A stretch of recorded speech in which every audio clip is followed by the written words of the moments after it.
આ દેશના યશસ્વી વડાપ્રધાન શ્રી નરેન્દ્રભાઈ મોદીના શાસનને 12 વર્ષ પૂર્ણ થયા છે। 4399 દિવસ ચૂંટાયેલા વડાપ્રધાન તરીકે જો કોઈ પૂર્ણ કર્યા હોય તો એ પહેલા આ દેશના વડાપ્રધાન શ્રી નરેન્દ્રભાઈ મોદી છે ને એના જ કારણે ભારતીય જનતા પાર્ટી, કેન્દ્ર સરકાર, ગુજરાત સરકાર દ્વારા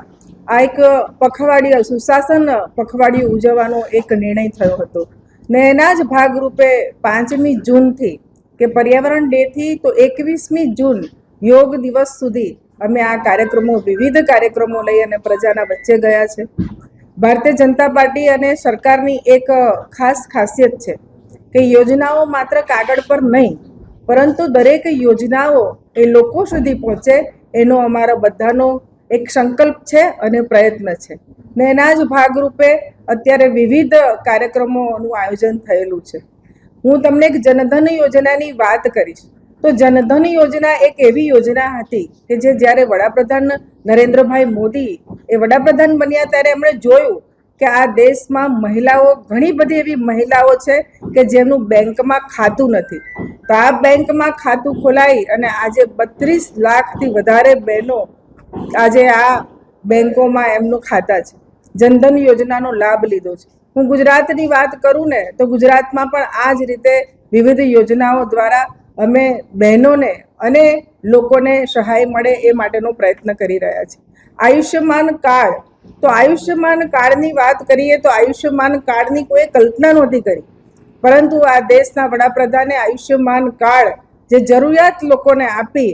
અને અત્યારે એમને હેલ્થના કોઈ પણ ઇસ્યુ હોય તો જો એના ખિસ્સામાં આયુષ્યમાન કાર્ડ હોય તો એ પોતે પોતાની સારામાં સારી ટ્રીટમેન્ટ કરાવી શકે છે। આવી વિવિધ યોજનાઓ દ્વારા અમે લોકોની સુખાકારીમાં વધારો કર્યો છે।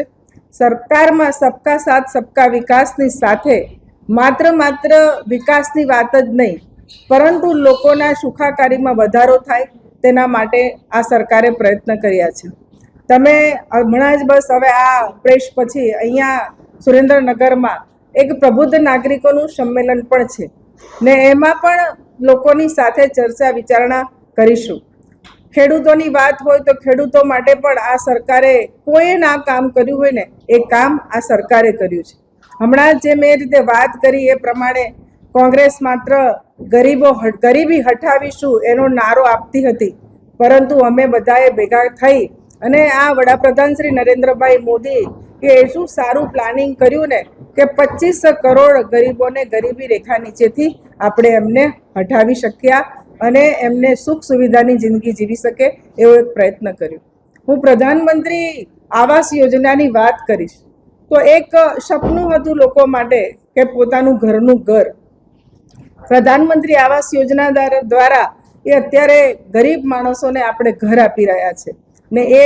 કામ આપણા પ્રધાનમંત્રી નરેન્દ્રભાઈ મોદીએ કર્યું છે।